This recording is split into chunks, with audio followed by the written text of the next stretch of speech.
Vice-Chancellor Mzwi Tanga, the members of the Council, the Executive Committee, Deans, parents and family members of the graduates of the Cape Peninsula University of Technology's Faculty of Business, lecturers, ladies and gentlemen.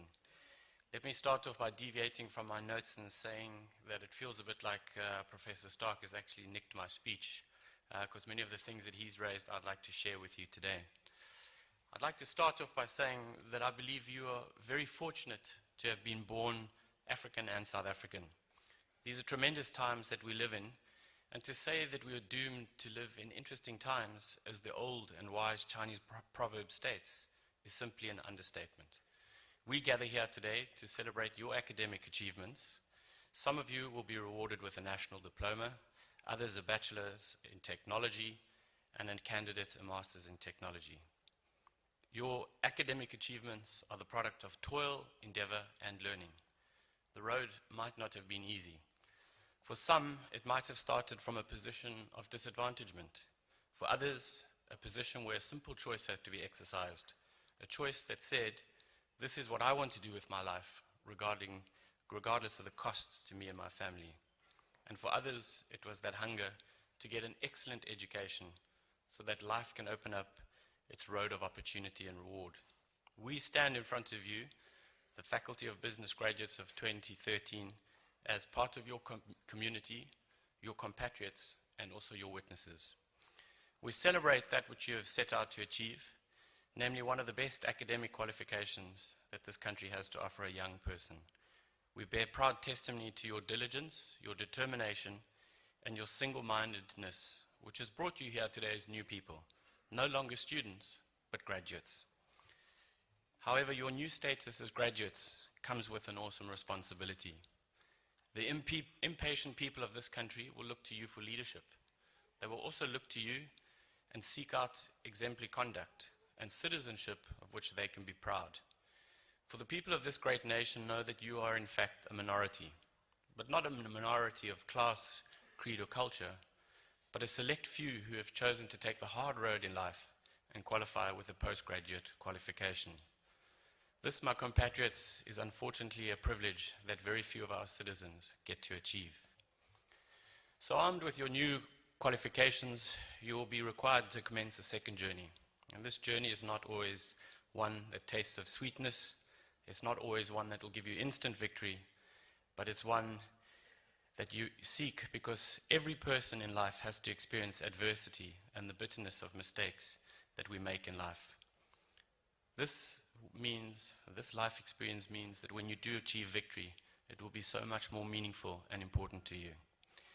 I say this not out of spite or malice, but simply out of experience, having made my own mistakes, made my own poor choices, and suffered my own inability to see the vast opportunities that life was offering me at that specific time.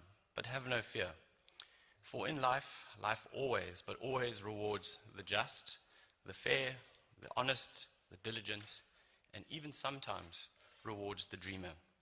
I believe in my heart and soul that you, the class of 2013, are in fact the new freeburgers of this great young democratic nation, and that you are amongst the best that the mother city has cradled in her bosom. As the new freeburgers, you have an opportunity to break from the old and embrace the new.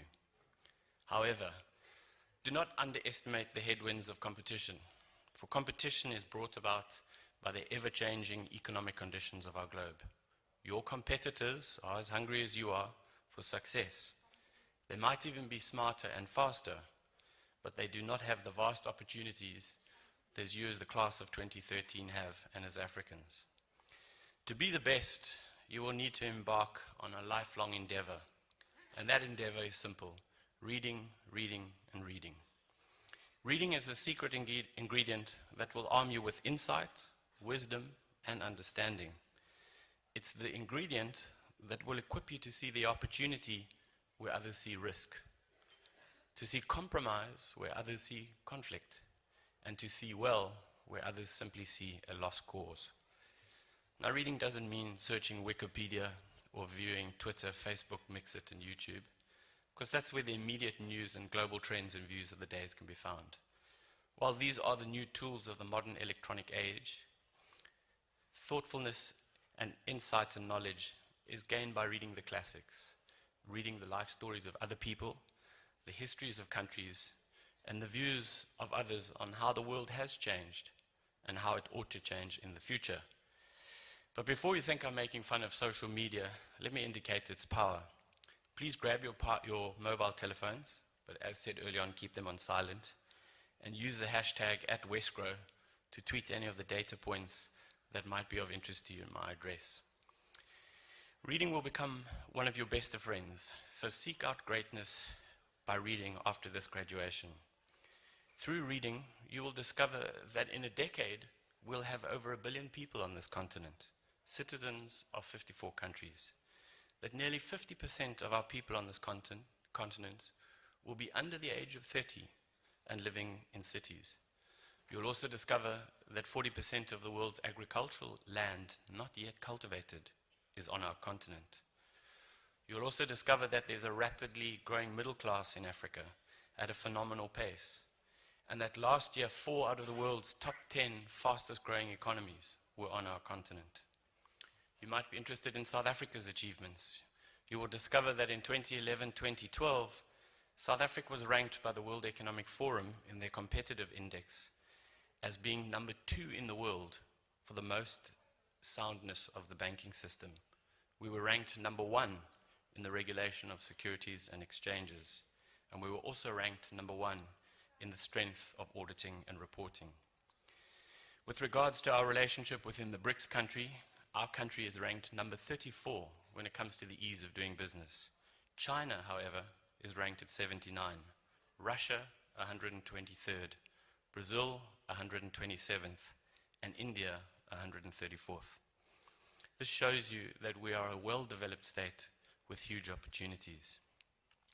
According to the United Nations World Tourism Organization, global tourist arrivals increased by 4% in 2012. This means that for the first time in the world, we've surpassed the record of 1 billion people traveling around the continent. While Europe held the highest share of these tourist arrivals, growth was actually driven by tourists from Asia and the Pacific, and closely followed by Africa. In the Western Cape, we saw total arrivals from China increase by 44% during 2011-2012, and in that same year, our tourist arrivals from Brazil grew by 38.4%, India 23.2%, and Angola by 11.7%. For South Africa, this means that the value of incoming tourist receipts from Africa grew by 10.9%, nearly 11%, compared to 7.6% from the Asian tourists and 5.1% from American tourists. These growth trends in South Africa and on the continent have not escaped the attention of international companies, particularly in the hospitality sector. Many international hotel groups have now set up base camp in our country and are driving their Africa expansion and operations from our corner of the continent. At the beginning of 2013, the following international hotel groups were in South Africa: Carlson Residor, Accor, Hilton, The Hyatt, Starwood Hotels and Resorts, Best Western. This means that some of the world's top hotel groups have set up shop in South Africa. But the domestic companies have also been quick to spot the African growth opportunity. And Soho Sun operates 95 hotels throughout Africa, the Middle East, and the Seychelles. Another hotel group, Protea Hotel Group, started from a humble beginning of only 4 hotels, and they now operate or have management and franchise agreements in over 120 hotels in countries as diverse as Kenya, Nigeria, Tanzania, Malawi, Uganda, and Zambia. On the commercial side, the ShopRite group of companies is Africa's largest food retailer and operates 1,400 corporate and 400 franchise outlets in 17 countries across the African continent. In the last 6 months of 2012, it reportedly generated a turnover of 46 billion rand. To put this number into context, let me share with you what the costs of the Cape Town Stadium were. They were 4.4 billion rand.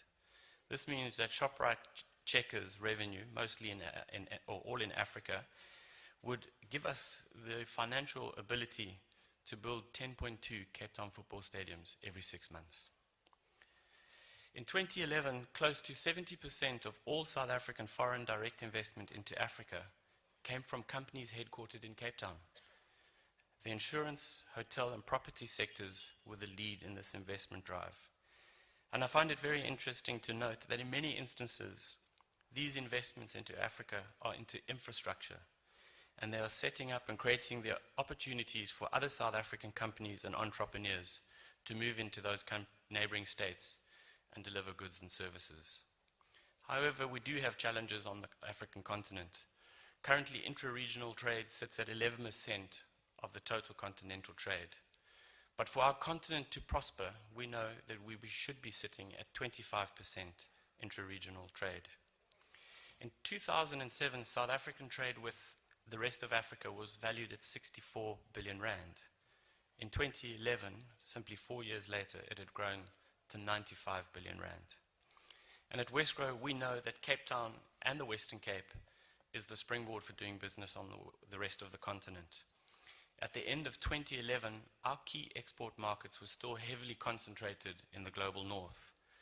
Our biggest trading partners in order were the Netherlands, the United Kingdom, Germany, and the United States. However, for the first time, Angola and Mozambique dropped into our top 10 export markets as a province. Angola is now our fifth biggest exporter, while Mozambique occupies the 7th position.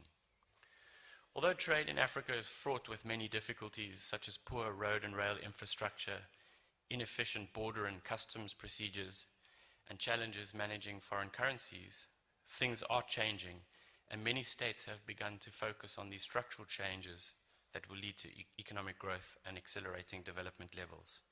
I can tell you that 2 years ago, it took about 21 days for a container that left Cape Town once it had arrived in the port of Luanda to get put into the harbor and clear customs.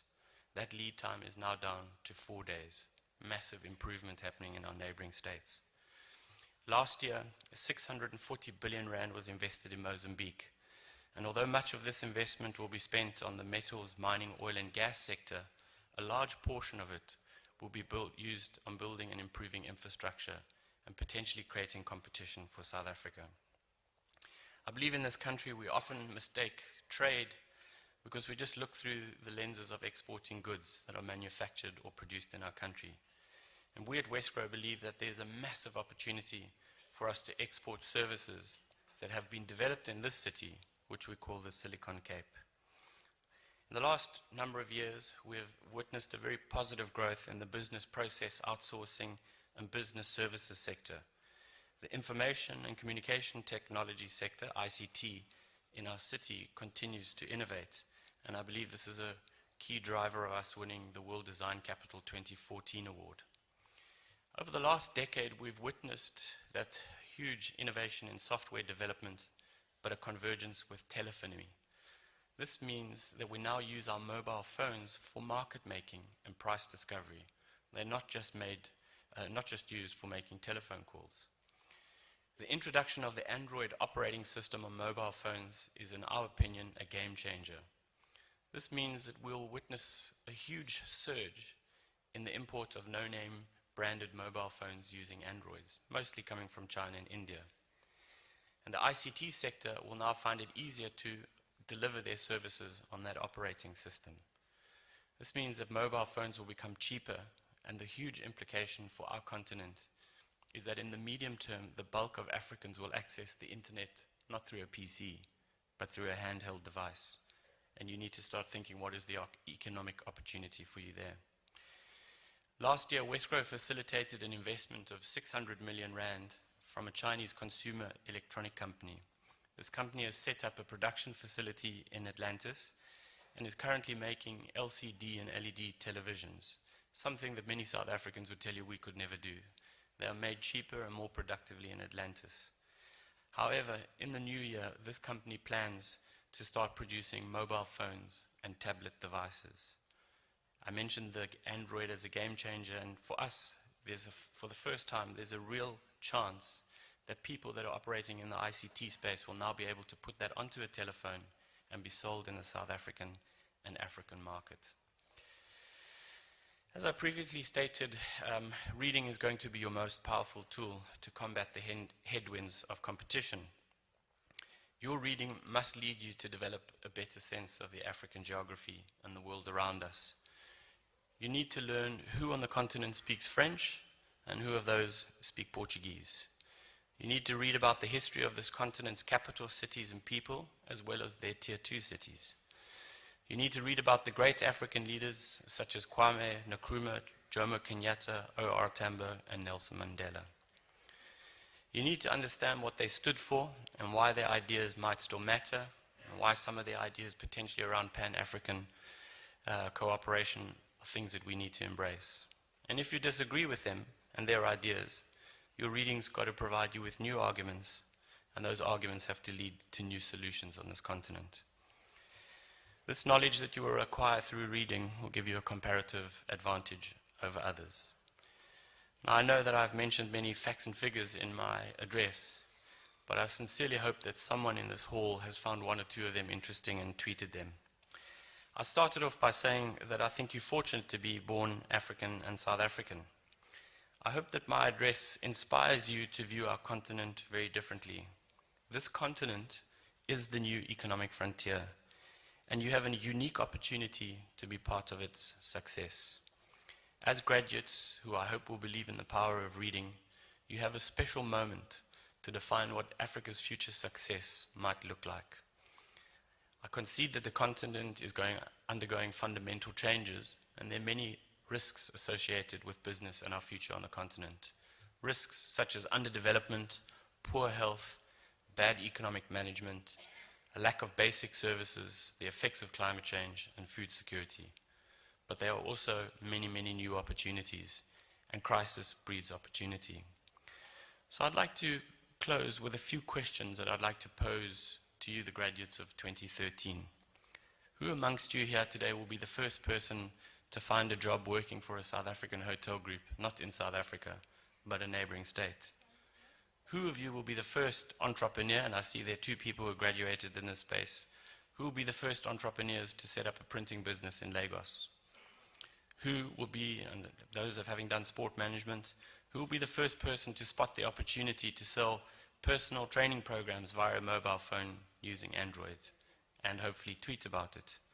Who amongst you that have studied financial management will be the first financial controller for a company currently operating in 17 countries, but potentially 25 by the time you become the financial controller? Who will be the first person to spot the opportunity and set up a cooking school in Cape Town, but only offering courses in French, i.e. to the rest of the continent and a captive market? Who of those amongst you will be the entrepreneurs that set up new sports events in our province and will manage sports events such as the ones we see here, over 30,000 runners and cyclists? And who of you will be more niche? Who of you will start looking at the domestic tourism opportunities and selling it to an unserviced audience via Mixit? To some in this room, these might appear to be far-fetched questions, but I believe they are questions that your generation must ask. Your answers to them will not only determine your future, but our collective future as South Africans. Your second journey has begun. You're the captains of your ship called Destiny.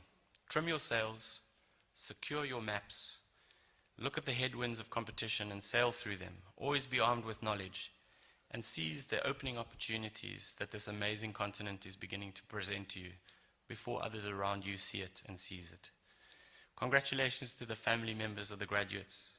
Congratulations to the graduates on receiving your postgraduate degrees. We're all very proud of you, and particularly your family members. I only have one thought to leave with you as you take on your second journey, and hopefully most of you will be doing it on this continent, is I wish you plenty of sea room, strong winds on the high sea, and happy sailing. Thank you very much for this opportunity to address you.